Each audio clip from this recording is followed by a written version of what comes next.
नमस्कार दोस्तों। आज की कहानी एक प्रेरक कथा है जो भक्तों को बताती है कि हमें भक्ति करनी चाहिए पर स्वार्थपूर्ण भक्ति नहीं करनी चाहिए।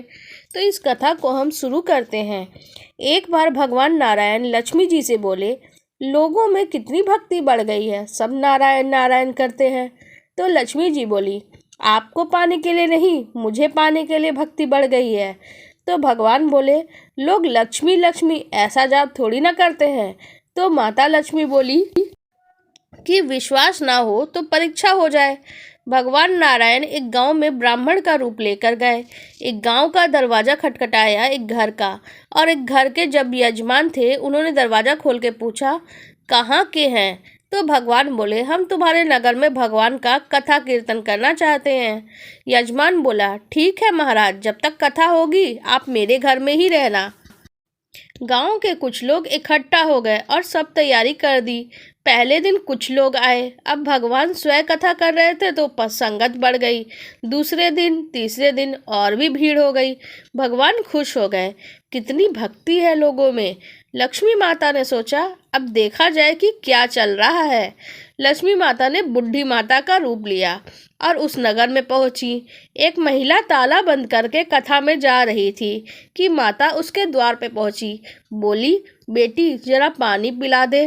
तो महिला बोली, माता जी 3:30 बज रहे हैं, मेरे को प्रवचन में जाना है। लक्ष्मी माता बोली, पिला दे बेटी थोड़ा पानी, बहुत प्यास लगी है। तो महिला लोटा भरकर पानी लाई। माता ने पानी पिया और लोटा वापस लौटाया तो सोने का हो गया था। यह देखकर महिला अचंभित हो गई कि लोटा तो दिया था स्टील का और वापस लिया तो सोने का। ये कैसी चमत्कारिक माता जी हैं। अब तो वो महिला को हाथ जोड़ कर कहने लग गई, माता जी आपको तो भूख भी लगी होगी, खाना खा लीजिए। यह सोचा कि खाना खाएंगी तो थाली, कटोरी, चम्मच, गिलास आदि भी सोने के हो जाएंगे। माता लक्ष्मी बोली, तुम जाओ बेटी, तुम्हारा प्रवचन का टाइम हो गया। अब महिला प्रवचन में आई तो सही, लेकिन आसपास की महिलाओं को सारी बात बता दी। अब महिलाएं ये बात सुन के चालू सत्संग में से उठकर चली गईं। अगले दिन कथा में लोगों की संख्या कम हो गई। तो भगवान ने पूछा, लोगों की संख्या कैसे कम हो गई? किसी ने कहा, एक चमत्कारिक माता जी आई हैं नगर में। जिस घर में दूध पीती हैं गिलास सोने का हो जाता है, थाली में रोटी सब्जी खाती हैं तो थाली सोने की हो जाती है। उसके कारण लोग प्रवचन में नहीं आते। भगवान नारायण समझ गए कि लक्ष्मी जी का आगमन हो चुका है।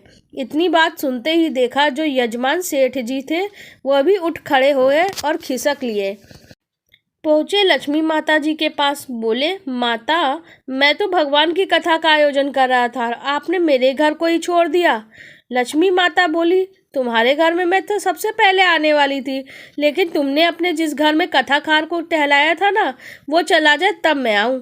तो सेठ जी बोले, बस इतनी सी बात, अभी उनको धर्मशाला में कमरा दिलवा देता हूँ। जैसे ही महाराज कथा कर घर आए तो सेठ जी बोले, महाराज आप अपना बिस्तर बांधो, आपकी व्यवस्था हम धर्मशाला में कर दी है। महाराज बोले, अभी तो 2-3 दिन बचा है कथा के, यहीं रहने दो।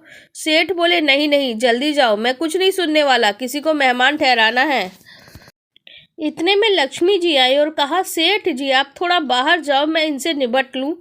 माता लक्ष्मी जी भगवान से बोली, प्रभु अब तो मान गए। भगवान नारायण बोले, हाँ लक्ष्मी, तुम्हारा प्रभाव तो है, लेकिन एक बात तो तुमको भी मेरी माननी पड़ेगी कि तुम तब आई जब संत के रूप में मैं यहाँ आया था।